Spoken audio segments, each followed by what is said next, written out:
It's not a game, it's a rage thing.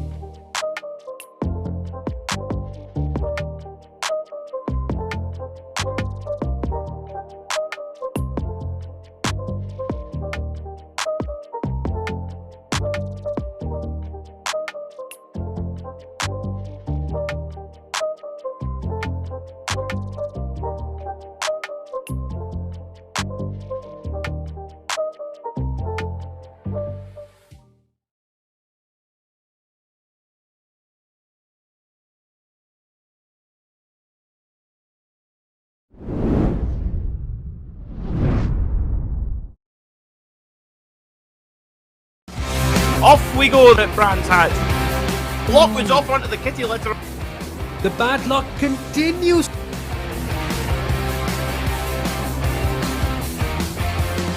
You look at Sam Coiter. Oh, Coiter just gets past Lauritsen.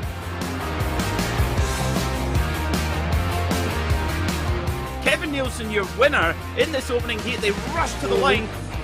We are racing. This is what the Carrera Cup is. You make one error, there'll be not one, not two, three, four cars bouncing right on you. Fernando Tastelin to win the second heat of the day. It's a really good start from Gavin Halls. Fantastic stuff from these guys.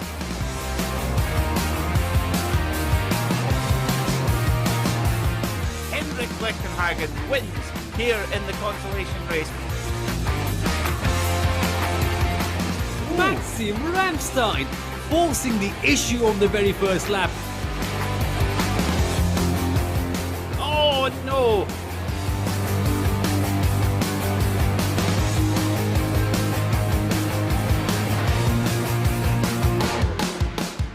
So risky.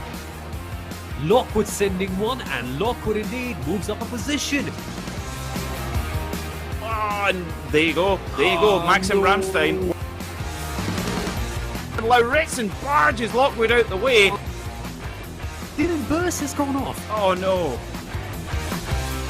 Kevin Nielsen, what a drive from the Great Dane.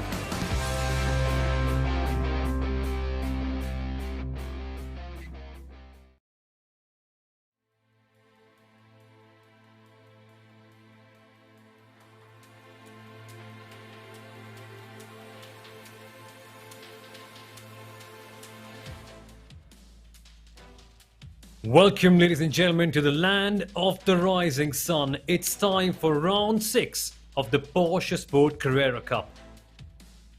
We are properly getting down to the business end of this incredible championship. But before we speak about the racing, we sadly have to touch upon a very soft subject. Unfortunately, a friend of ours in the world of motorsport has left us doing exactly what he loves to do. The sad day. Jason Dupasquier has died after his injuries at the Italian GP. Today is going to be about honouring him, about presenting a show with such great racing that lives up to his memory, that shows us exactly the beauty of racing, that helps us have a moment of peace and happiness in a day where things have been so dark. This one for Jason Dupasquier. And now in his memory, let's focus on the race this one, because here things are going to get really exciting. Suzuka, a circuit where heroes are born, where legends are made, where every single motorsport fan has seen incredible stories happening over the years. Be it the story of Senna or Prost, be it the story of Sebastian Vettel winning, or even, for that matter, of Hamilton showing his greatness. This track has played home to so many great memories. And it's one of every single tracks in the championship that has that sort of status. Every single one of them properly iconic in the world of motorsport. And we are getting down to the grand finale here at Sebring in a couple of weeks' time. That will be absolutely intense to watch. Well then, folks, this is it. My name is Soumil Arora. Joining me this time is going to be Stefan Schlacker. Peter MacKay, your regular lead commentator, is actually out attending a wedding, so he'll not be able to be here. But Stefan, how are we doing today? It's your first time in this championship. Must be a lovely feeling, no? It is always when you're able to commentate on some Porsche action. It can't get much better than that. And what better venue than the Suzuka International Racing Course, a true test for drivers and machines. Oh yes, indeed. It's going to be some challenge for all the teams and drivers going around right here. And there are some rewards for that as well. There's so much to win for all the teams and drivers. Big prize money on offer here this weekend. And it's amazing, isn't it? It's amazing how much there is to win. The winner, of course, getting €250 in the championship. Second getting 100, third getting 75, and there's also prizes for the AM category as well. And that category of the racing over here is going to be so much fun. Here's the format. It's going to be slightly different here today. We've got a little lower participation, perhaps people trying to go and watch the Indy 500.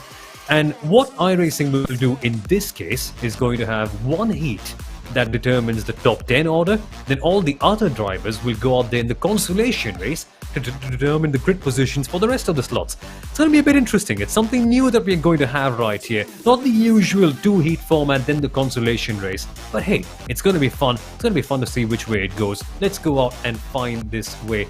And this is going to be fun, isn't it? I've said fun a lot of times, so that's what the championship is, Stefan. Look at this. Kevin Nielsen, Maxime Ramstein, Sam Coitert. I knew that these three drivers would be right up there at the very top, but what I'm really surprised to see, Brian Lockwood, Quinton Violate, those drivers not really in the fight of the championship so far. Yeah, that comes down to just Brian having so many issues in the races. He has been doing incredibly well, but with the kind of issues Brian had, just not able to get up there and fight for the championship. Yeah, exactly. He's been tagged around so many times, so much of bad luck being involved in Brian Lockwood's racing. We shall speak about that more inside the race, but here is our starting grid for not the second or the first heat, the only heat today. Gronzo Taselen first, he's your pole sitter for Team Anatolia.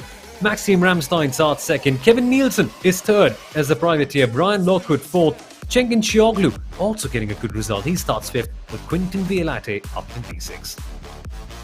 Then, of course, Alexander Lauritsen, newly signed from Maniti Racing. He starts 7th.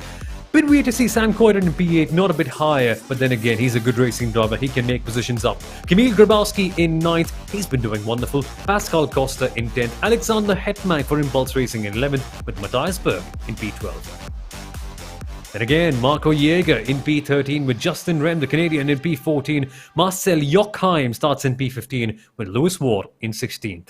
Then, of course, Oscar Wilkins for the Volante Racing team. The pilot starts 17th with Thomas Guldalainen in P18. Then Nick Harwood starts in P19, Jaime Fierro is in P20, with Martin Donati, the Frenchman, in P21, and Clement Andrieux, his teammate, joining him in P22. Then Henrik Lichtenhagen in P23, with Alexei Nazov getting a qualifying ban, much like Dylan Burrs. Burrs did not get a qualifying ban, but it was Nazov, Gillen Pipers, and David Ward, along with Florian Lebigre and Kieran Kolobuksov, who got their qualifying bans. That's the reason why you see someone like Alexei Nazov starting a bit low down. But when Nazov gets going, the racing can be quite fun. Stefan, your thoughts as the cars line up on the grid. What do you reckon? What was going to happen here at Suzuka, a track that's so challenging for the drivers? Well, it is most definitely going to be interesting because also the Porsche is one of the hardest cars to drive that we have on iRacing. So it is going to be a very fun combination to watch. If you really want to watch out for a person, it most definitely will be Sam Coulthard, because this guy has to fight his way through the field. Of course, Coulthard in P8, but now Taz Dillon from pole. Off we go for heat number 1 right here. Bad start there from Taz Dillon. Did not get the best run possible, and so Kevin Nielsen is right there grabbing the lead in the first lap. He's joined by Maxime Ramstein and Brian Lockwood. What a start it is from him. Side by side they go, heading out of turn number 1. It is a properly intense battle for second place. Who's it gonna be? Ramstein has got it. Has he not? It is. So, your leader right now, it is going to be Kevin Nielsen. But this titanic battle just does not end, Stefan. No, it does not. Finally, it gets decided in the favor of Maxime and Lockwood right away. Under pressure from Quentin Violate from 3rd place. There might even be able to do something into Degner, but seems to be thinking better of that move. Indeed, right now, that's the case. So Kevin Nielsen has built out quite a good gap for himself at this stage. And now for Maxime Ramstein, it's going to be a lot about pushing on the pace. But Taz Dillon, where has it gone wrong for him? We saw that he did not get the best of getaways, but how hard is it to get a getaway correct, Stefan? Well, quite honestly, it is rather hard in this Porsche, especially with going down the hill here at Suzuka, something that you don't see very often on a racing track. So it seems like he just did rev it a little bit too much, dropped the clutch too much, and that's just how he got that much wheel spin right off the line. Had to get off the throttle to remove all that wheel spin, and that's when it really bogged down for him. And everybody swamped him, but last place. Indeed, yeah, and he's fallen back down. Where has he fallen back down? To P number 9, Gunonzo Taz Dillon, your pole sitter. One position off, well, a couple of positions off that is, then Taz Dillon will not be able to qualify directly into the top 10 positions. He'll have to go to the consolation race to set his grid order over there. Remember, we're not going to have 2 heat races today, only 1 heat race, and from this one, the order of the top 10 will be sealed. So wherever you finish in the top 10, that's your position, that is it. But from P10 and lower down, that is where you get a chance to change your order in the consolation race. Bit of a different one from what we see usually. I think it's going to be a rather interesting experiment. That aside though, let's focus on this battle. Brian Lockwood having a lot of bad luck on his side, as we've constantly mentioned, being hit by drivers here and there. Got his one big win at Zolder. Since then hasn't quite been able to get the momentum in. And look at this narrative, Stefan. Lockwood and Ramstein, the originals per se, one might call them, of the first season, dueling it out head to head, but it's a newcomer. It's Kevin Nielsen who's actually getting the trump card over them. Yeah, and he is ever so slightly driving away from them in this sector 1, as we have a spinner in the name of Lewis Ward, the 197. Yeah, sad to see Lewis Ward spinning out right there. Such a good driver, has been having so many good races, but things just happen sometimes, don't they? Yeah, sometimes you just can't control the excitement in the first few laps, and that's just might what have happened there. Oh, the 48 going for the pass on the number 8. Yeah, some renewed confidence right there from Alexander Lauritsen. The first time since Road America in the first season that we are seeing the Maniti Racing colours here in the PorscheSport Carrera Cup. And Lauritsen, their new signing, wearing it with pride, going side by side. Somebody's out there in the background, but Lauritsen cannot care. He's pushed out wide. Inchioglu's out in the gravel trap.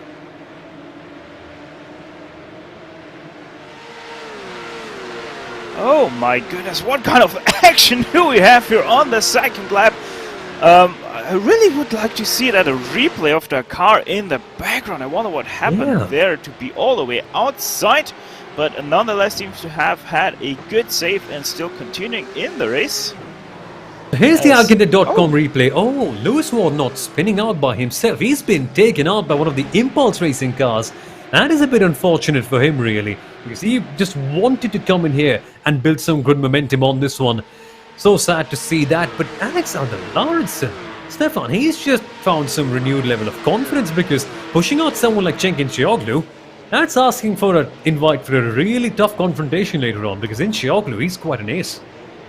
Yeah, most definitely, but good on Lauritsen to find some new confidence in his car, in his abilities with the new team of Money to Racing. And oh, that's 2 cars.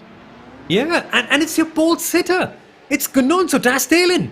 He was your pole sitter in the race. He started P1, fell back down to P9, and it's that midfield, Stefan, isn't it, where just lots of things can happen where so many people are close together. Yeah, exactly, and it seems to going from bad to worse for our pole sitters. Bad start to begin with, and then even tangles up in the midfield here in turn 1 and 2. So yeah, really a race right now to forget. Literally, for Tasdalian, there's not much more than he can do, just putting his head down and trying to make the best of what he can. And Alcantara.com replay will show exactly what's happened to him. Does he get tagged, or does he make the move and does it go wrong? Yeah. Oh!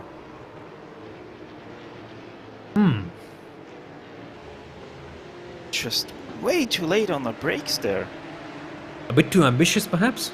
Yeah, probably, but he completely locked up his inside front tire, and that's what ultimately sent it into the 183. Yeah, he didn't even make the apex himself, just way too late, too ambitious, as you said. And yeah, sadly for the 187, gets tagged and spun around.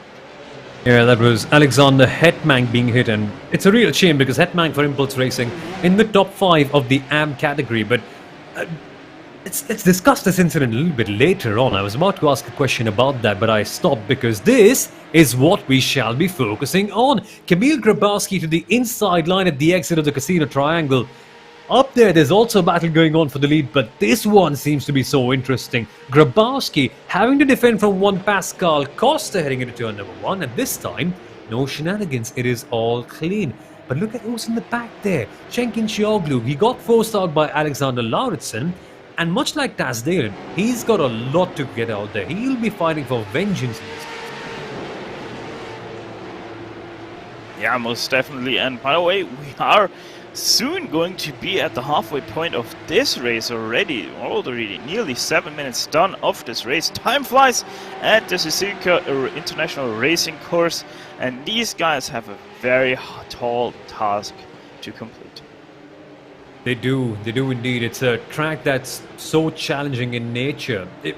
It's one of the most technical racing circuits in the world, where getting your apexes correct can also be such a challenge. I mean, you look at turn number 1, descending downhill, fast swooping right-hander. I mean, it's no real shame if you can't get this track mastered, because even the best of the best have tried, Stefan, and many have failed. Yeah, most definitely. I mean, this track was built as a test facility, and you can most definitely see why they have built the layout the way they did, as Marcel Jocham tries to go down the inside here for 13th place, but sticks behind for one more time.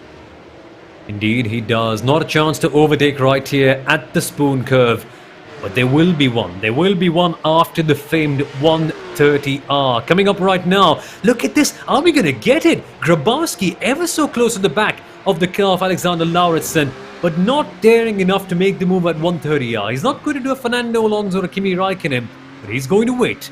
Wait very patiently as we get past the Casino Triangle. Casio Triangle there. I always get it wrong somewhere. Now coming into turn 1. Do you think the draft will be helping him out big time in this case? Yes, well, technically, but no, in reality, this straight is just too short to really have any benefit in the draft. Grabowski really needs a very good launch out of the Casio Triangle, but he's just not able to get it, because it seems like that's just what Alexander Lauritsen has set up his car perfectly for those very slow corners and the launch out of them. Yeah, exactly. Such a sad thing to see things like that one happen, but again, it's racing, right? You have to deal with it and move on. here. Seems to be a decent scrap in the midfield. Now, at the top, things are getting rather close because Lauritsen will constantly be under pressure from Kamil Gabowski, who wants to move ahead, who wants to do more things, but there's always that sort of case, right, that you have to make your job a lot harder for the people defending. And at Suzuka, you can do that. It's a wide track, it's Formula 1 Grade A spec circuit, but you can still make it so hard to pass here. Yeah, it is just that flowing nature of Suzuka that doesn't allow for the great passes. You really have to work for them, you really have to set them up, but that is what makes the racing so great at this circuit, because you really have to work for your stuff. There aren't opportunities like, for example, looking at more modern Formula 1 tracks like the Baku Street Circus, where you have a 2-kilometer long straight where you can easily set up that pass in the draft. It just doesn't work like that. You really have to fight for it, you really have to work for it, and maybe you can do stuff into the 130R. Would someone be daring enough to look at this one? Maxime Ramstein going to the outside line of the Casio triangle. He seems to be getting a good run off. He'll be on the outside, banging doors. And no, that is some resolute defending from Kevin Nielsen. He's showing you what the series is going to be like right down to the very end. At the very end, it could be Nielsen, could be Ramstein, could be Lockwood, and Nielsen defending, but not for long because Maxime Ramstein swoops outside. And at the apex, it is going to be Ramstein who keeps the position. That right there is some manic driving. Intense stuff. What a pass round the outside of turns 1 and 2. Where else can you see it than at the Suzuka International Racing Course? Great pass, great setup. And now let's see what Maxime has underneath his covers. Maxime Ramstein, goodness. The entire season, he said that he's not felt that sort of natural pace that he had in Season 1. Has not felt that same level of confidence in terms of his race pace. His racecraft has been superb.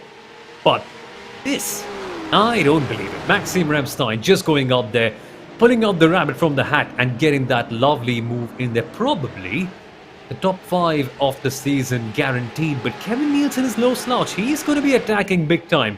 Because knowing him, he's one who can make some good comebacks. Cast your mind back to Imola, making that mistake right there at the final couple of corners, sliding off in the gravel trap, but still coming back out. Mistakes. Yeah, speaking of mistakes, it's Ramstein who's made the error, Stefan. Very easy mistake to do, in fact, here in the Porsche. Just a little bit too late on the brakes into Spoon, and it's such a hard corner to get right. Slides out, but the good thing is he didn't lose really any momentum out there in the dirt, so the 29 stays ahead for now.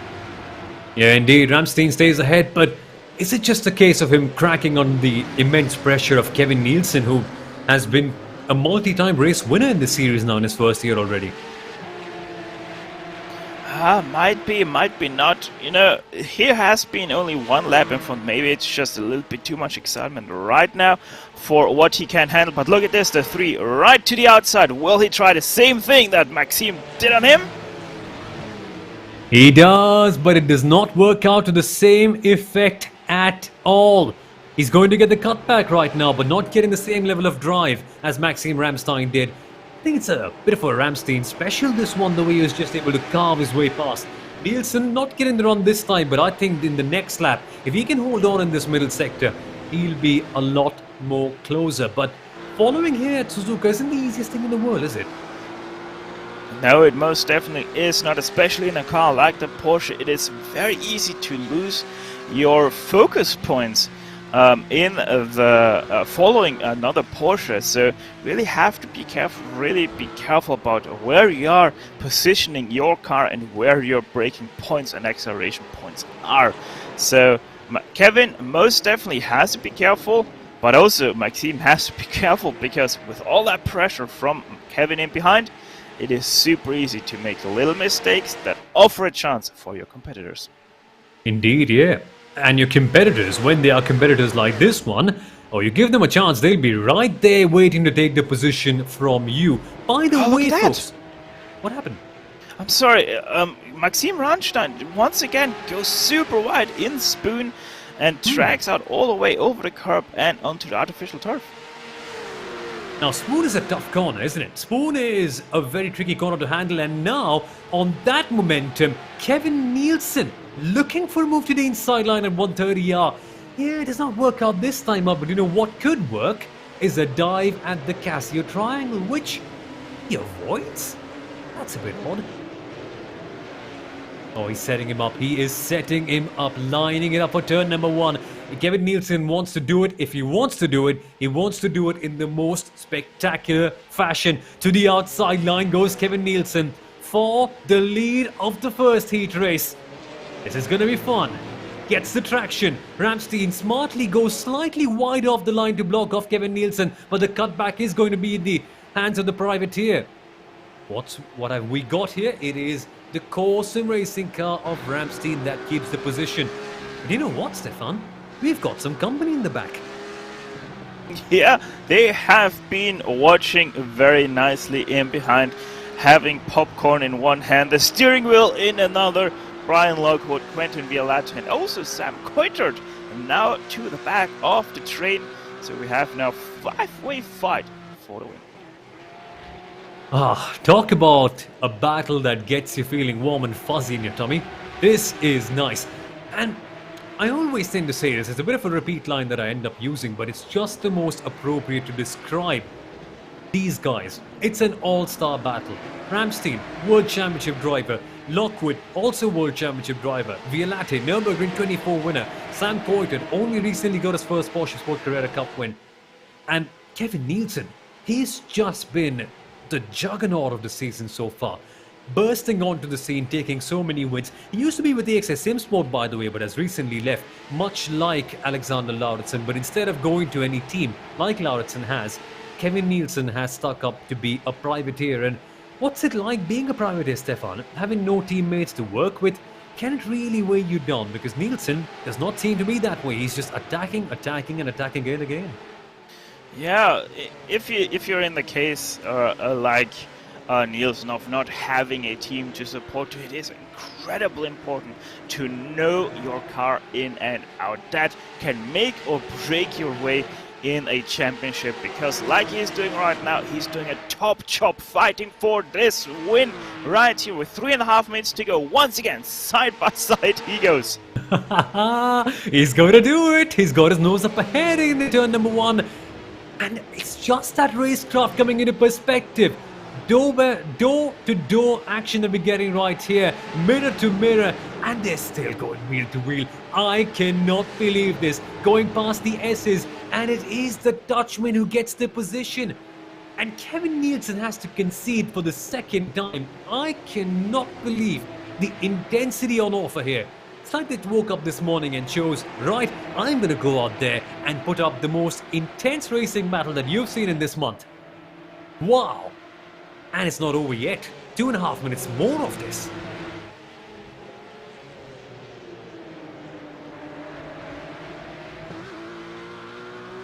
I honestly have just no words for the amount of skill Kevin Nielsen right now shows. You can't have a much better advertisement board hanging around your neck than what he's doing right now as a privateer. Great stuff by him, fighting for this win in a very prestigious series. Just can't get any better than that right now for Kevin. Yeah, exactly. But he wants to get one place better. He wants to go one place higher. Maxim Ramstein has been doing a superb job. We've seen him show slight instances of cracking. He's made those 2 errors at Spoon Curve, but for some reason keeps it on. He's like Edwin van der Sar, the famous Dutch goalie, does not let anyone go past.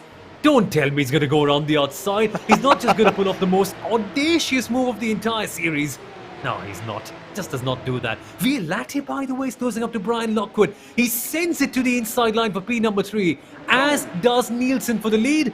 And in fact, Violetta has lost a position on that. Sam Coitert has just capitalized. And now, the battle for the lead escalates. This is going to be the white flag lap. The final one. Kevin Nielsen to the outside line at turn number 1. If he gets this, he quite possibly gets the race win.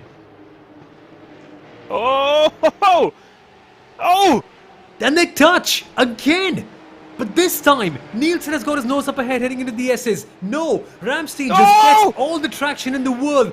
They touch again. And Kevin Nielsen is your race leader. How are they keeping those cars together like this? Exactly my point. Exactly my point. This is not meant to be this way. Ideally, when you make contact, these cars can be blasting off, going to the gravel, something like that. But these guys are such professionals. The best of the best, which is why they keep it clean. Quinton Violate wants to avenge his slide loss at the Casio Triangle. He's going to punish Sam Coiter by making a move right now. Or is he? Because Coiter's defense is so strong. And the unthinkable has happened. It took so much, Stefan, to pass Maxime Ramstein. Just so much. Yeah, but watch out for Brian Lockwood. He is on the hunt for the second place and might even get it done here at Spoon. Don't tell me he's going to do that again.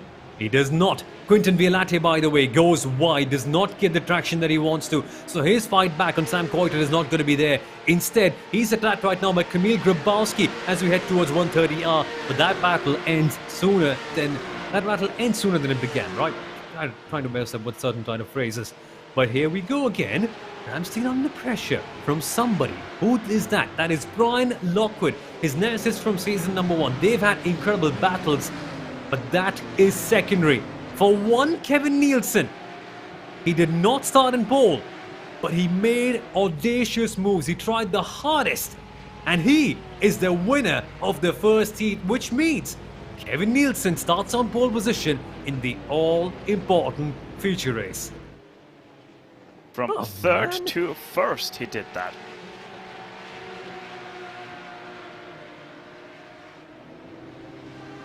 Take a deep breath and exhale. This, Stefan, was, I think, one of the best sprint races that we've had so far. The best heat race of the season, I would say. Just because of the quality of those moves that we have seen being made by Ramstein and by Kevin Nielsen. But what amplified the move in the end by Nielsen was the fact that Ramstein was just so incredible on the defense. Yeah, most definitely, but also it once again is Suzuka. If you get desperate with your moves, it will punish you, and Nielsen perfectly executed every single pass attempt that he had for Ramstein, and in the end, Maxime cracked and Kevin won this race. He did, yeah. Here's the results on your screen. Kevin Nielsen winning with Ramstein coming in second. Top words to Maxime Ramstein. What defending. That was awesome. That's the message that he sent in the chat, in the Discord chat. And yeah, that was awesome indeed. Brian Lockwood third for Racecraft, fourth for Sam Coiter. I think the first time we haven't seen a Racecraft Esports heat win so far in the season. Here's a stat for you. Quinton Violate is in P number 5 with Kamil Grabowski in 6th. The new signing from Aniti Lauritsen starts in 7th. Pascal Costa will start the feature race in 8th. With Cenk Inchioglu, the Team Anatolia driver who got pushed wide, he will start the feature race in 9th, with Matthias Berg in 10th. But the big one is this. Here we see where we have the other drivers. And it's interesting because the one driver that started on pole position, Gunonzo Tasdalen, is not even in the top 20. That's going to be a hard fight for him. But Dylan Burrs finishing 11th for Wendeval Sim Racing. Jock Hyman 12th in the AM category. Justin Wren 13th. And all the other drivers on your screen. Lewis Ward, in fact, even though he faced adversity, finishing P17. Not a bad result for him.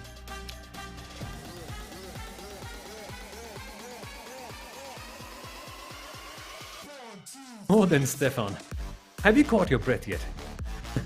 I'm not sure. I think I'm still needing more oxygen over here, but yeah, just incredible. Obviously, Tasdalen not even in the top 20. The very great fight for first place, and very great fights throughout the field as well, which we didn't even get to show because of the action up front. Just an incredible 20 minutes that just flew by, and I can't wait for the 30 minutes that will come up next.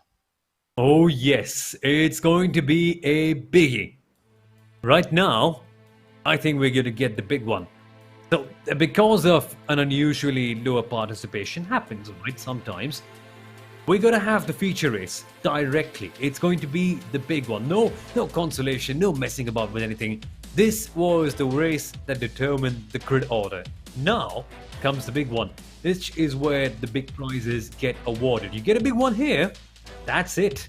That is the big prize for them. And Stefan, I don't think I can put my money on anywhere else apart from Kevin Nielsen, the way he's driven so far. Yes, he got past, but the way he fought back, this man is electric. Yes, most definitely, but I talked about one driver in particular at the start of this race, and I'm gonna say it once again before we start the feature race, and that is Sam Coulthard. He started in 8th place, finished in 4th place. He gained 4 positions in this race in 20 minutes, and you know what that means?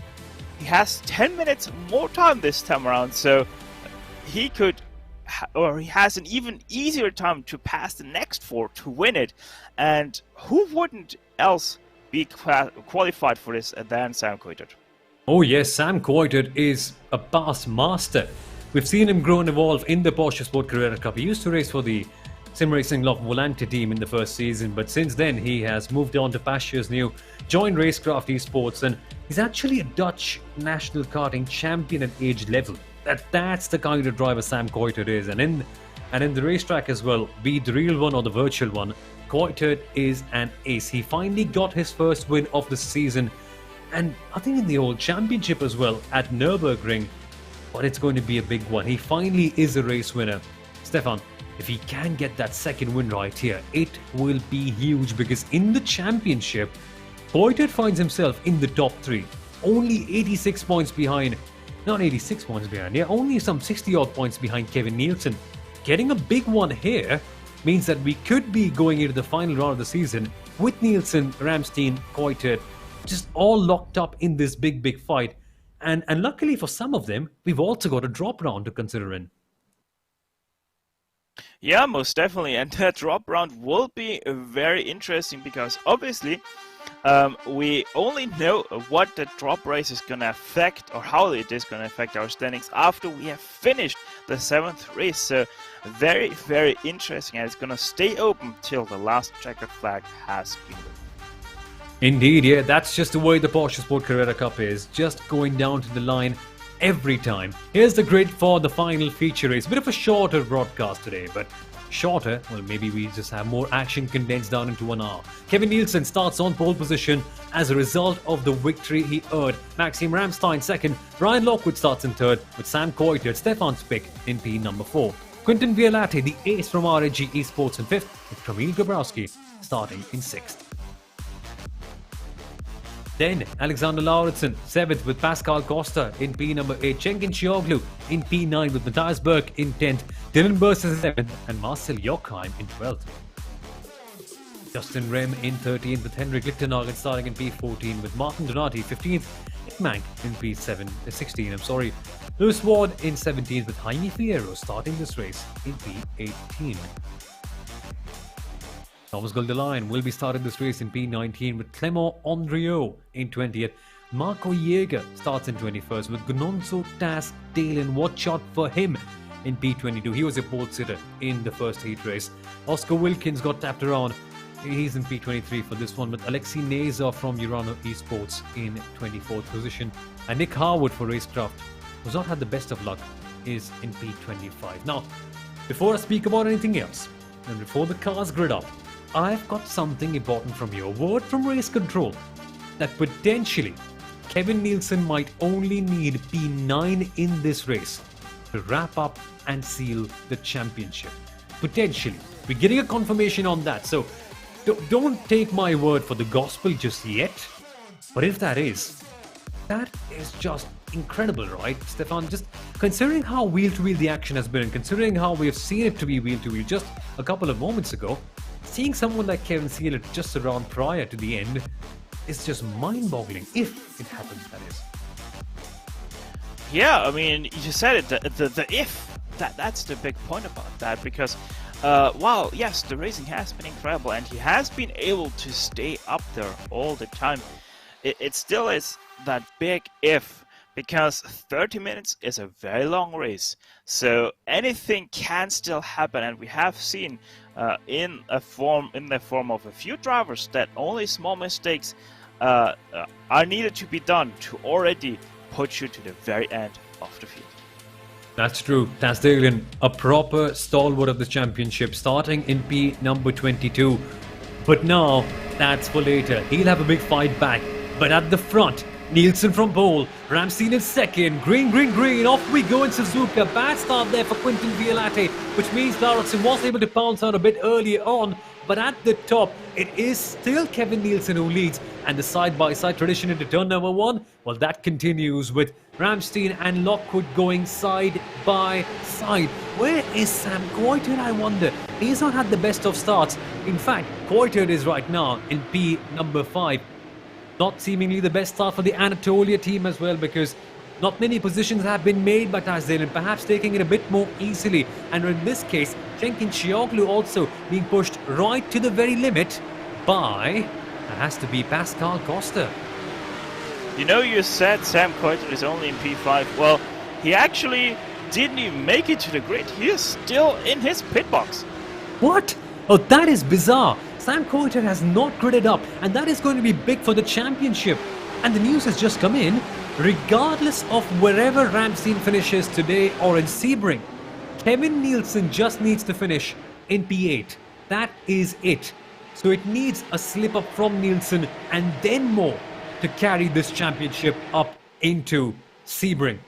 And the reason why that's happening is the drop rounds. Nielsen had that drop round in Imola, but the others, well, they have not had such a bad result ever. And so this drop round is favouring Kevin Nielsen more than anyone else. At this stage, Nielsen will be your champion, but the race on the track, well, it's far from over. We just saw only a few minutes ago what will happen if Nielsen and Ramstein go head to head. Yeah, but the question is, what can Kevin show us right now? He has clean air ahead of him.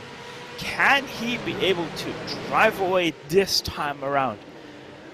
There's only one way to find it out, yes, but in reality he can just relax right now, take it easy if he even knows the championship standings right now, which I quite honestly don't think is the case. So Kevin Nielsen, I still fully expect him to just go flat out right there, 110% to take this win home. Exactly. I don't think Kevin Nielsen has any idea about what the championship situation is. For him, each race is the same. You have to go out there, you have to beat everyone, and then see what's what.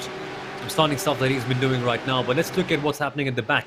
Kamil Grabowski is one driver I'd like to point out in this particular situation, because Grabowski, let's just say he's not had particularly the most strongest of years, but the way he's mounting up a challenge at this stage to be where he is in P number 4, that is some mighty impressive stuff from him. Fighting hard, trying to chase the World Championship driver Brian Lockwood. And seriously, the World Championship drivers are at a completely different level, aren't they, Stefan? But to see someone like Grabowski go out there and constantly pressurize him, I think it's some sight. Yeah, it shows the talent that Grabowski has in this Porsche 911, and just speaks volume of what he can achieve with this car. He can, yeah. Grabowski P10 in the overall championship. It's been such an improvement, such a good sight to see him right now. But before he can attack Lockwood, he has to defend from Alexander Lauritsen. He seems to be ever present, doesn't he, Alexander Lauritsen? Whenever you look around, he's just in the midst of a battle all the time. Yeah, most definitely is that way. I mean, right now, seems like Pascal Costa in behind is starting to lose a little bit that 5-car trade up front. But Lauritsen most definitely looking at maybe getting that position away from Grabowski. Indeed, yeah, some good stuff going on the track. Dylan Burst making a move on Matthias Berg in the Volante Racing team. The young Australian touring car driver has also been such a revelation this season. He's gone all right there and past Matthias Berg, getting up into the top 8. So then, 25 minutes left as we come to the final feature race. It's going to be very interesting. So the usual pattern of a race like this one is that we get to see some sort of drama in the first 5 minutes. Then the focus is mostly on the midfield. That is where the fun stuff happens. And the leaders, well, they just start to have a bit of a chill time because they know that there's no need per se to fight at this stage. The only battling that they need to do is to keep their position, and the others don't really have an incentive to push that hard. It's only right down in the final 7 odd minutes where the leaders start to get frantic, but sometimes we've seen them just get a bit impatient. And what does it happen, right? Well, what happens if you're, say, someone like Maxime Ramstein? If you know for that matter that you need to be fighting hard for a position like P2, it doesn't matter if Nielsen might be seen in the championship. You just have to go out there and give your best result, and that might mean snatching the lead away from Nielsen. Yeah, I mean, right now, Ramstein is in a very good position. He can just sit back, relax a little bit, and look at what Nielsen does different to his line. And maybe he can find out where Nielsen is not so strong or not as good as Maxime himself, and that's the spots where you have to mark down, have a very big red cycle around it, and say, alright, that's the spot where I have to get him on the last lap and make a run for it for the final few turns of this track to get that win away. But obviously sometimes you just don't have that. You just have to bank on putting the pressure onto the 3 car ahead of you and make it happen that way by making the mistakes like we have right here on the right side. I think that was the 26. Oh no, that is such a bad incident. Pascal Costa, oh goodness me, Pascal Costa 7th in the championship. That does not help. Dylan Burse is his major rival for that position, and Burse is in P number 7, whereas Costa has slipped up down the order. That certainly does not help. But that's secondary, because I've got a big announcement. Slight check-up from race control. Listen closely. Kevin Nielsen does not need P8. He needs P2. Slight miscalculation, it happens. But here's the quick replay of Pascal Costa, yeah, getting hit out. And that is where the incident happened. So just to reiterate, Kevin Nielsen needs 2nd in this race to seal the championship. And unless an incident like what happened to Pascal Costa happens, Stefan, that seems unlikely. Yeah, and how unfortunate was that for Costa.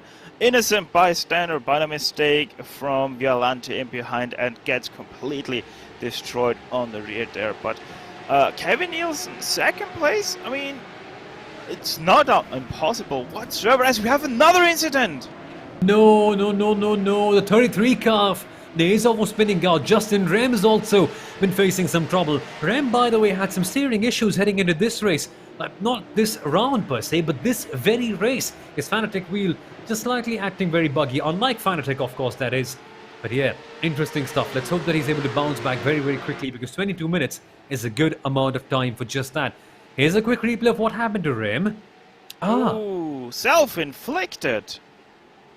Now what happened there, Stefan?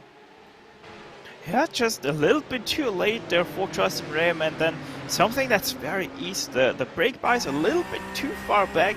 Rear slog up, maybe even on the downshift. Let's have a listen. Yeah, on the downshift, the rear slog, and that's what sent him around right there. Unfortunate, and then obviously the guys in behind can't react fast enough to avoid the spinning car. And I think that might even be his race a little bit compromised, if not even has to pit for it. Yeah, exactly. Big damage right there for Justin Rem. Such a sad sight to see stuff like this. Such a fun character, but when you see incidents like this one, not much you can do about it. The energy is a little bit higher at the top though, because for Kevin Nielsen, in case you missed it, which I doubt you do, Kevin Nielsen just needs 2nd place. It's not as lucrative as the P8 that we thought he'd need, but still, considering the way it is going, he can still lose that position to Maxime Ramstein. But I think, let's put it this way, right? It's better to defend from Maxime Ramstein than Brian Lockwood, Kamil Grabowski and Alexander Lauritsen. It's easier to defend from one very high quality driver than three very high quality drivers, isn't it? Oh, it most definitely is. Right now, Kevin Nielsen or Maxim Ranstein.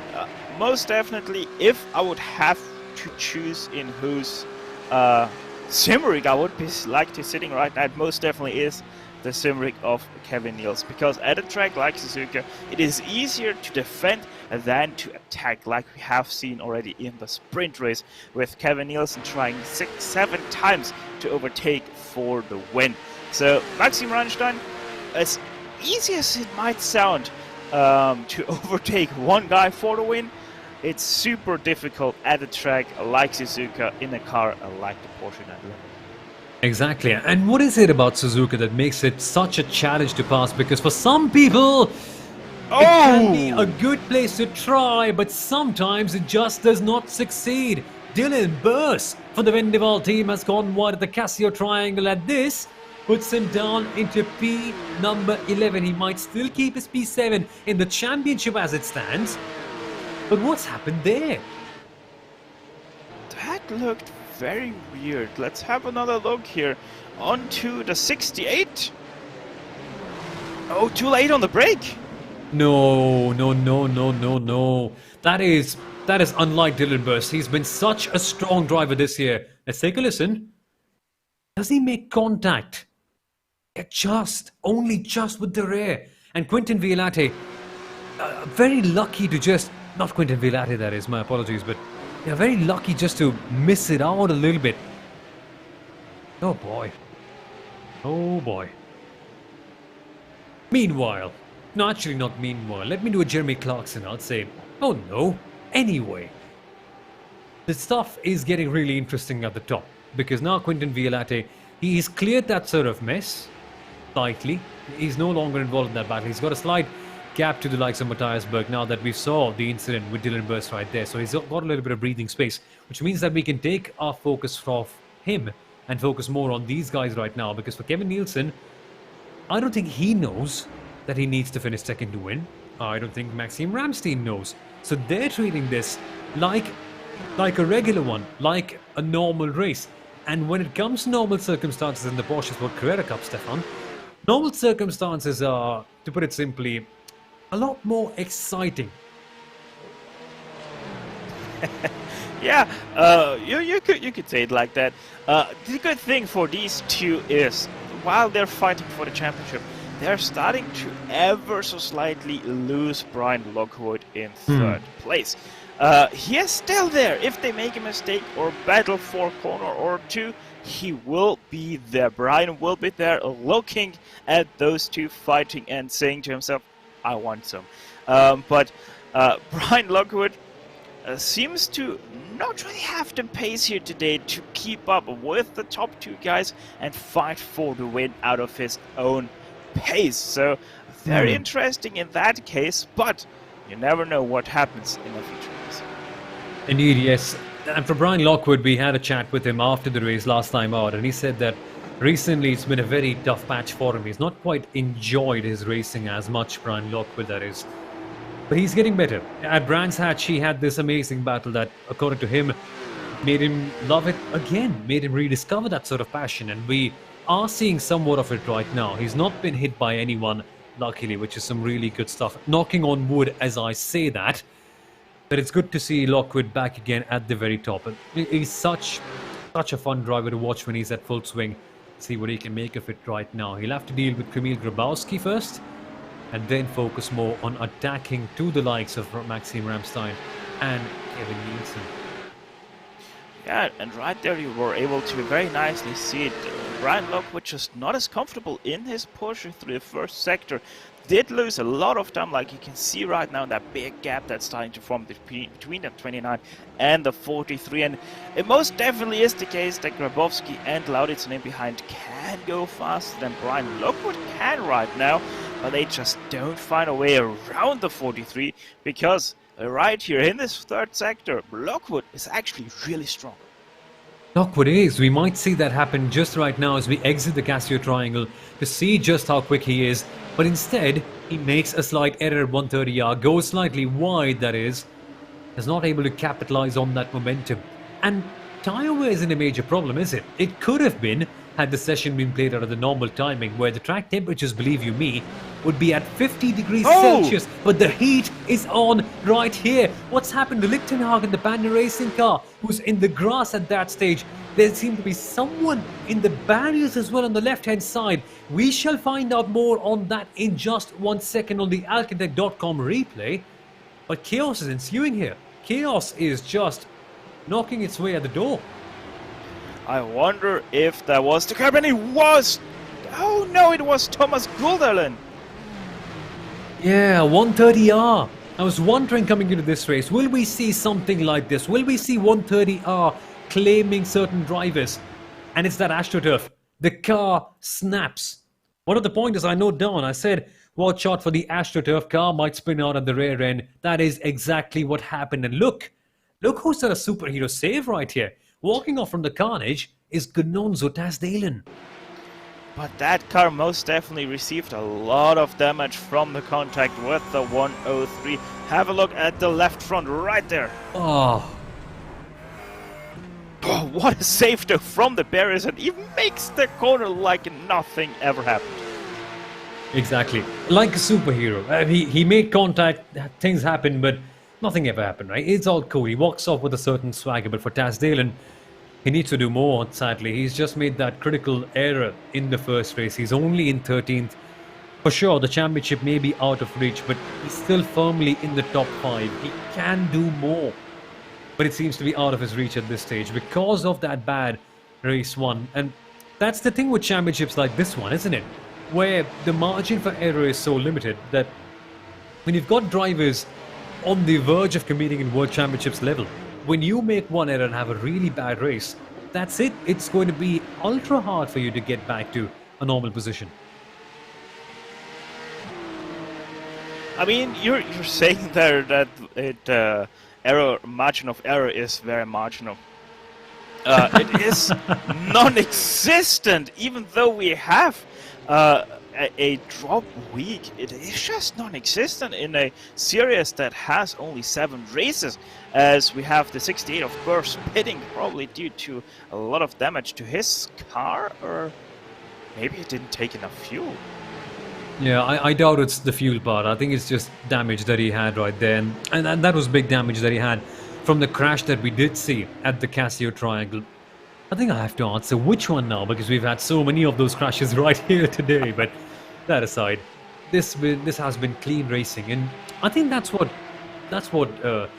shows the difference between the top drivers and all the others. That even though they may have the pace, right? Pace is all right, but the fact that they're able to keep it clean and still go door to door, like what we saw between Ramstein and Kevin Nielsen, I think for me that is what separates the good from the best.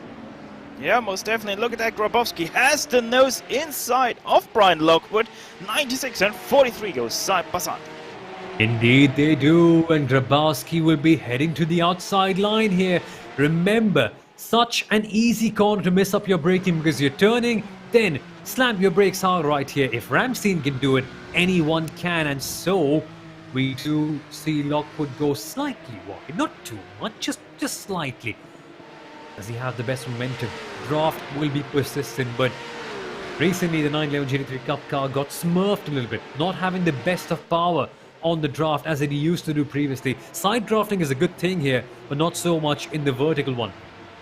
Still, Grabowski, is he going to send it? I'll tell you who's going to send it. It's going to be Maxim Ramstein. What a move! With some confidence, Ramstein surges past. Wow!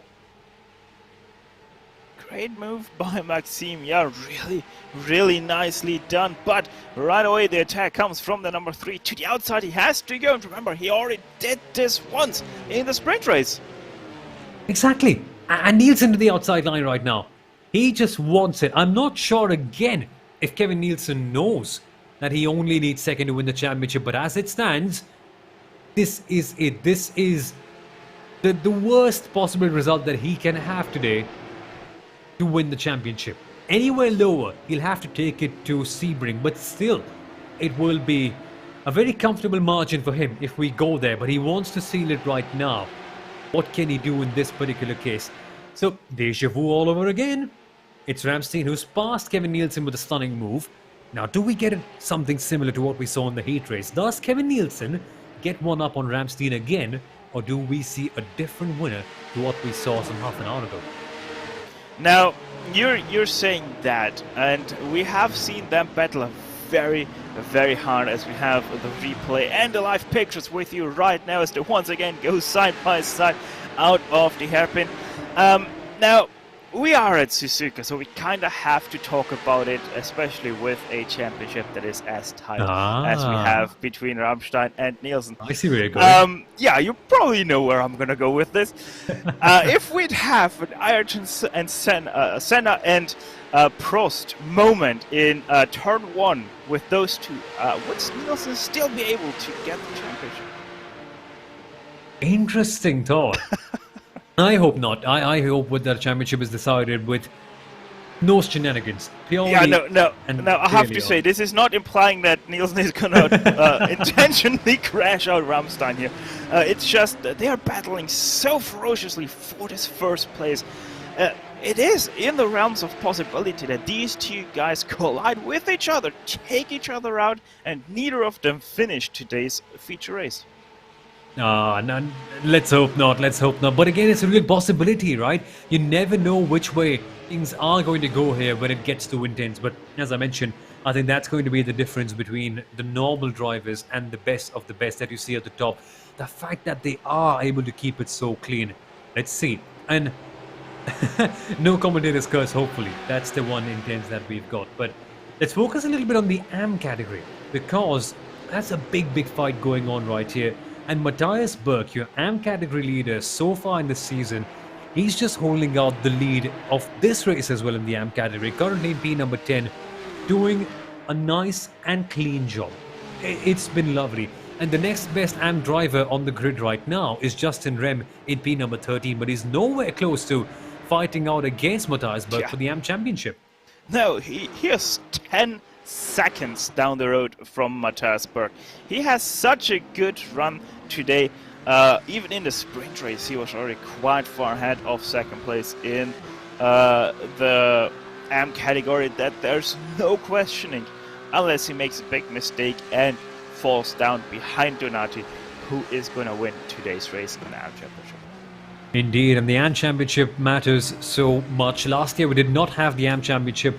We cannot focus so much on drivers in the midfield, but you might say, oh, they're amateurs, but by the way they drive, goodness, you cannot tell that they're amateurs. Such intense racing, and we need to recognize them. We need to recognize their efforts, much like Kevin Nielsen going down to the inside line at 130R. We are going to see that last. A move has been made at 130R, and guess who it is? It is Kevin Nielsen. This man, what? Do you get some bravery pills in Denmark or something that I'm not aware of? I don't know what he had for dinner today, but what he had, I want too, because that's some great stuff. That is. And now, this battle isn't over yet. You hit me once, I hit you twice, says Maxime Ramstein. He looks for something at turn number 1, but it's just looking from too far off. It won't work this way. I think Ramstein purposefully backed off. He recognized that it wasn't going to work out. But that cannot be said for these guys. Brian Lockwood. But Kamil Grabowski has just stuck onto Brian Lockwood like his tail, and he's been following him along so well. I think this is one of Grabowski's best performances in this entire championship so far, because I haven't seen him drive with such amazing confidence at such a high position and constantly pester a world championship driver so much. Wow. Yeah, if we talk about Grabowski, I'm going to talk about Lockwood, because yes, he is only in third place, so to speak, but I wouldn't be surprised if Lockwood says that was one of his best races that he ever did, because fighting off Grabowski for 30 minutes straight, or let's just say 24 minutes straight right now, just immense effort with not being in a faster car right now. Exactly. He may not get the best result, but he's going to be enjoying defending against Grabowski. This is a proper, dirty, hardcore scrap. The kind of racing that we all love to watch. You like this stuff, right? And then you add the extra element of Alexander Lauritsen into it as well. Because if any one of these guys makes a mistake, oh, you know who's going to be right there to say, Dunker, thank you so much. I'm going to pick up the pieces from here. You can leave aside. So, let's see what happens here. Grabowski to the inside line. He's going to do a Kevin Nielsen, isn't he? They're going to go wheel to wheel by 130R. This should not work well, but it has worked out well. In whose favor is the question? The answer, that is Brian Lockwood. I had my heart in my mouth for a second. Can you believe that they survived this one? I can't. I can't either. I'm honestly surprised that the 96 didn't manage to pull off that move, but look at this, all the way to the grass on the right side. Oh my god! And now Lawson sending it as well. Brian Lockwood just got double teamed. But Kamil Grabowski, he has done it. Grabowski is in third place, and that just might be the most Herculean performance that we've seen from him. Getting past Brian Lockwood is some task. And he's not just got past Brian Lockwood, he's also tagged Alexander Lauritsen along with himself as well.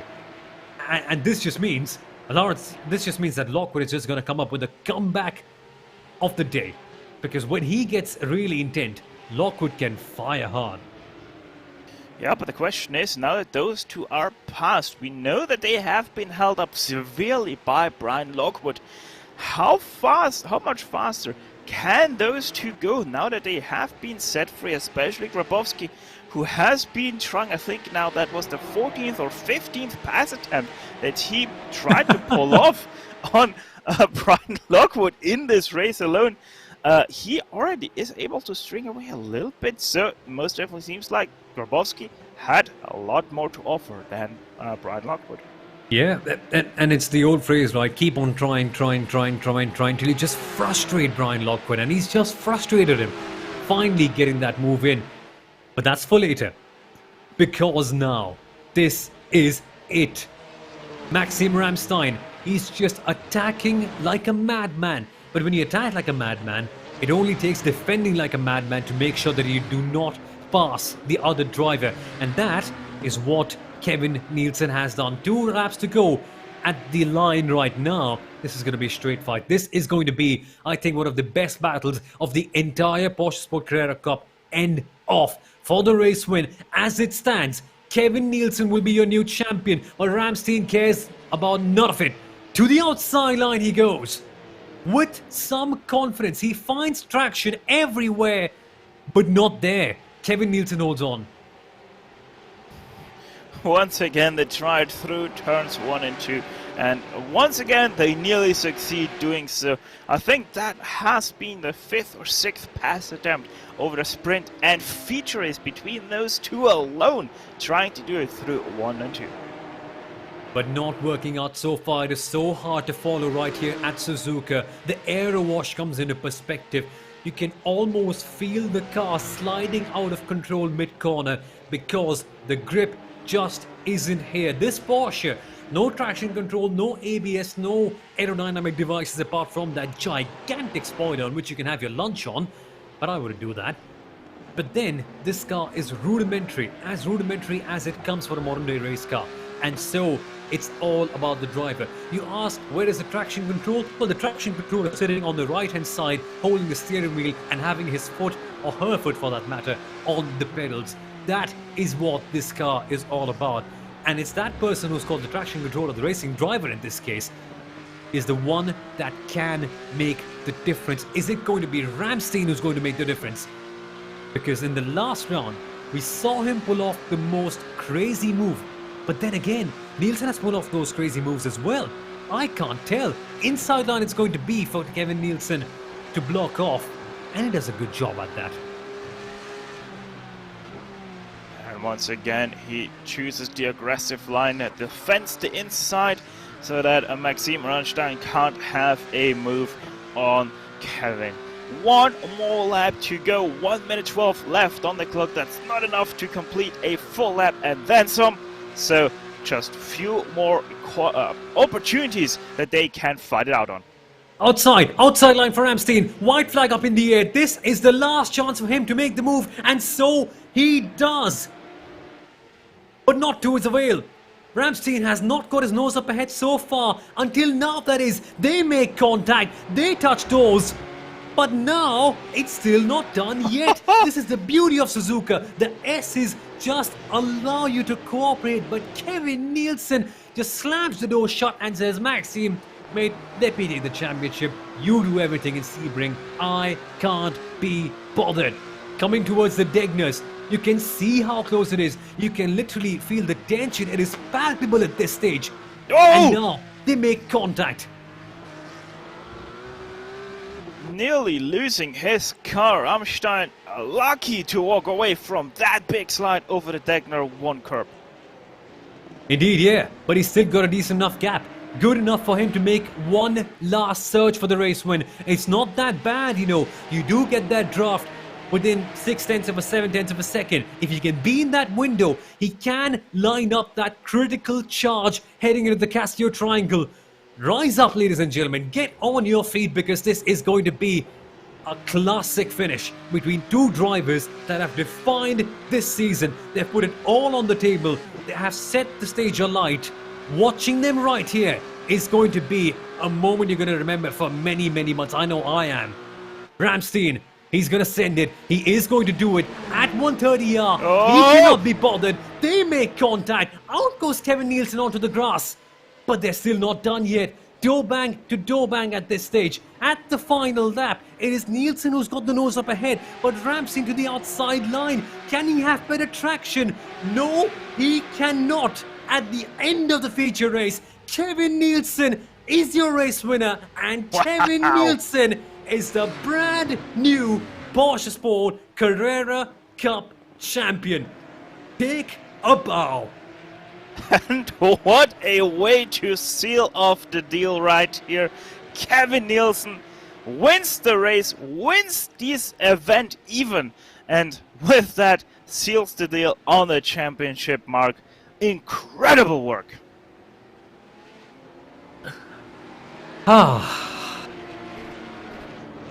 Stefan, we just have a new champion, and I can't believe it. It's been such a whirlwind of a year. We still have one more round left, but Kevin Nielsen has just been such an ace. Could you have imagined at the start of this season that this man would come here, rock the entire field, full of World Championship drivers too, that is, and take the championship with one round to spare? If there's a more deserving champion than him, I don't think that's possible. This man has just set the PorscheSport Carrera Cup alive. Ladies and gentlemen, albeit in the virtual chat, give your hands up for Kevin Nielsen. What a driver, what a championship, what a season. And luckily, we go again in a couple of weeks. Yeah, most definitely, and I can't wait for Sebring. And if you would have asked me if Kevin Nielsen can do it, I probably would have said, probably not, but you never know what can happen in a 7-race championship, but especially winning it with one round to spare, that is something to behold. Kevin Nielsen, all you can say from here on out, get that man a team. Get that man a team. I agree. Let's make that a hashtag on Twitter or Instagram or whatever platform you like, because Nielsen, driver of the season, no doubt about it. He has just found the flow and he's taken it along for a ride. He's taken the entire championship along for a ride. I've loved it. So have you. Let's be honest. Wow. But Maxime Ramstein, he finishes in second place. You can take a look at the results on your screen right now. A special shout out, by the way, to Kamil Grabowski. I think his best result in the championship so far.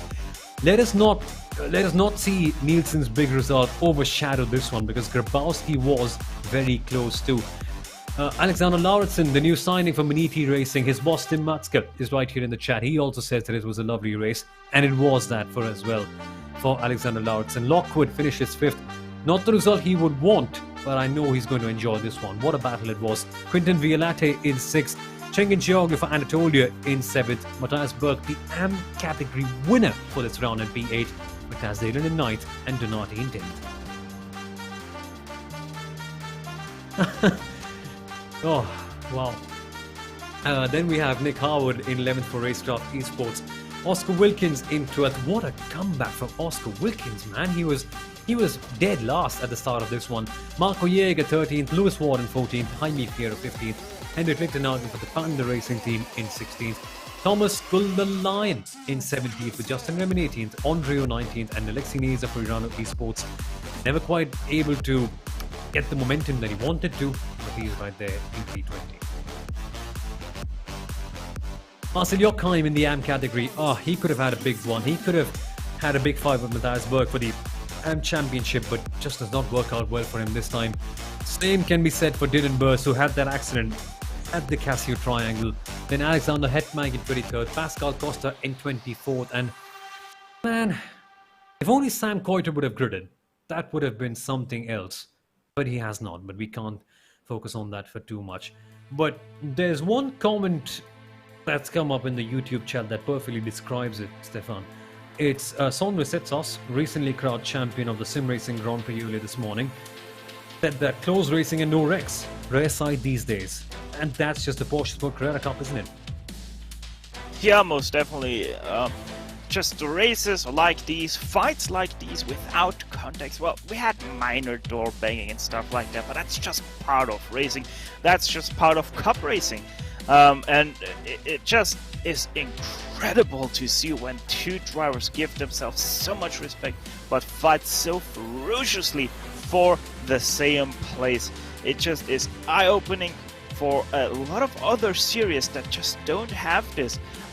Even though they could most definitely have it, it's just something that evolves naturally and you can't force it. These guys are on top of their game and just incredible and breathtaking to watch. Breathtaking and voice-taking as well, because at the end of this one, my voice seems to have gone for a toss, but can I care about it? Not a single bit. In fact, let's bring in the first of two people that took our breaths and our voices away. Let's bring in Kevin Nielsen with Stefan Schlacker standing by. What take? Yeah, and we actually do have Kevin with us. Kevin, first of all, congrats on your 2 wins here today at the Suzuka International Racecourse. And we can tell you, with those 2 wins, you have actually been able to seal the deal on the championship. So Kevin, very much congrats on achieving that incredible achievement. Thank you very much. I didn't expect that coming into the season. That's for sure. So yeah, it was a bit of a surprise, to be honest. My expectation coming into the season was pretty low, to be honest. I was just hoping for a top 10, and yeah, it surprised me a bit. You know, to win with 1 round to go is it's amazing, to be honest. And how did that happen, Kim? Firstly, many congratulations from my end. This was just so satisfying to just see you in the first season and come up and swoop everyone off and win with 1 round to spare. How did it come together? We saw your consistency being a major factor for you, but seriously, I would have never expected this, and neither would you have, considering the way you spoke. But what a big win this is for you. Yeah, it's amazing. You know, I started focusing on the Porsche Cup, and since then I just got a lot better at it, and yeah, now I'm here. So yeah, it's amazing. So happy. Yeah, and Kevin, I don't think it could have been a much more thought out win than what we saw between you and Maxime. Talk us through those last few stages. Did you know about the championship picture? And nonetheless, how difficult was it to fight off Maxime? Yeah, in the beginning, I was leading. Didn't want to burn my tires down, so I just took it at my speed. And then if Maxime wanted to overtake, he also did. Then I could save a bit tires, and then I just wanted the lead back again, and I got it. And you know, it was super hard to hold Maxime behind me. Also, he's a super fast driver, and the draft was really strong on this track. So yeah, it was super difficult, but yeah, I made it work. And, you know, Yeah, Yeah, I'm so happy for it. you Was awesome certainly did, fighting with mate. him. And it was so awesome to watch as well. Seriously, that I think has to be the best battle of the season. But mate, if you had to pick your best moment of the season, what would it be? I definitely think it would be this race. The fight in both the sprint and the feature was super enjoyable with Maxim. Showed the respect between us, and yeah, it was fantastic. Awesome racing from Maxim. And Kevin, mate, who would you like to thank for this entire season? We'd like to thank you for putting up such a show all the time. Is there any team members, any sponsors to thank? By the way, Uh, yeah, which I have to ask. I'm sorry before you go ahead. The journey from switching teams, because you were at AXA first, then getting into a privateer. What was the switch like for you in competing by yourself? Um, it wasn't quite competing by myself actually, because Hmm. Racecraft wanted me to practice with them, and Ah, yeah, I said thank you, and I would love to do that, and so we practiced together for since I left, and yeah, I've definitely learned a lot from those guys, and it has been enjoyable practicing with them. That's for sure. great stuff, mate. Such a pleasure watching you race this season. Such a pleasure to speak to you. Thank you so much for taking the time to speak to us, Kevin. Many congratulations. And finally, how are you going to celebrate today? Um, I will celebrate with a bath, and then because I'm super sweaty, and then yeah, just celebrating with my parents. Maybe I don't know. I don't even think we have champagne. So, but yeah, Hopefully, you can get one sometime soon, mate. Great stuff. Many congratulations, mate. thank you. That, ladies and gentlemen, was Kevin Nielsen, the winner of the Porsche Sport Carrera Cup, winning in his first attempt with a round to spare. I can't imagine a performance like this one, but it's just happened right now. And next up, let's move to the runner-up of the championship and this race as well. Ladies and gentlemen, we have got Maxime Ramstein. Maxime, mate, that for me has to be the best battle that you were involved in the entire season. That was just stunning. Yeah, I think you can. That's not only the entire season. That's pretty much the entire year for me. That was really fun. Yeah, And those moves you made right there, proper highlight reel stuff, isn't it? Those. yeah. It felt like it. I was like shouting in my room. Yeah, it was super exciting. But yeah, Kevin, man, Kevin has been very good all season. I don't think. Do you remember him making a mistake this season? Because I don't. Mm, I remember one at Imola, but he bounced back Oh, after that. Yeah. one. Let's go. One mistake all season. So congrats on the championship. Very well deserved. Yeah, he's just been stunning. But for you as well, mate, it's been a trickier year than season one. But I love the way you've held out your composure and your race pace to have moments like this one, to execute the sort of moves that you made today. How have you seen the progression come up so far this year? Yeah, the competition has like increased a lot since last season, which makes it actually way more enjoyable because Hmm. last season was pretty much only me and Alex at the front, like sort of. Brian did missed some races, so and some other guys were there, of course, but I think we had an edge over the rest last season. But this season, it's been super close. Like before the race, I couldn't tell you who was gonna win. Like Kevin makes a shot, Alexander, Brian, Quentin, and Gononzo, like everyone could win. It's like MotoGP, which is really enjoyable. Yeah, for sure. Exactly. Now, you have been talking about the transition that other people have made, but looking at your own season thus far, I mean, we still have a race to go, but looking back at the 6 races that you have had thus far, how was your progression in this series? I mean, you have been pretty much there all season long, but could you say that you have most definitely been able to progress yourself as a driver, as a fighter as well? I think I really did a lot of battling at this season, which is something usually these races are a bit more calm, which is definitely something that I improved on personally, like just going for a move instead of waiting for mistakes and stuff. I think that's the main progress that I've made. And in qualifying, also, I usually quite struggle in qualifying. this season, like this, I'm feeling more comfortable in qualifying, which is nice. But yeah, the results, like the last 2 races, they were just not there. Like bad luck, got a penalty for an incident, so that kind of stuff doesn't help in a championship. But yeah, it happens, you know. So I'm still happy with how it's going, and I'm really looking forward to the next one. Sebring is one of my favorite tracks actually, so should be fun. Yeah, exactly. Should be fun. And in terms of the battle for second place as well, mate, it's interesting. Koiter could not come up in this particular race, so I think that leaves you with just yourself and Lauritsen, who's also very close to you today. Your final thoughts on that? Who would you like to thank for this lovely result that you've got here today?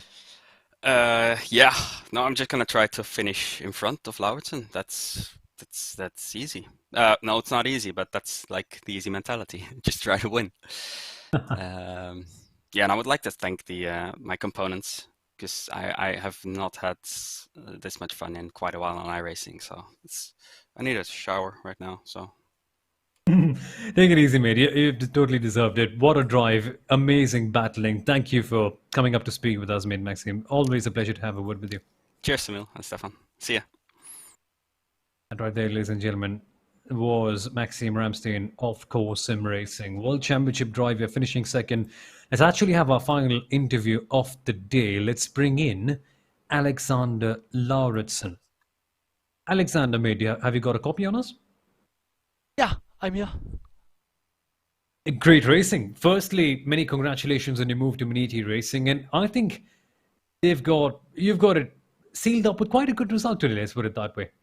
Yeah, thank you, mate. Yeah, it was a really good race in the future race. Not get the best qualifying. I think I have more in it, but yeah, that's how quali is. You only have like 3 laps to go, so yeah, a little mistake can cost you very much there. But in the end, it's about the future race.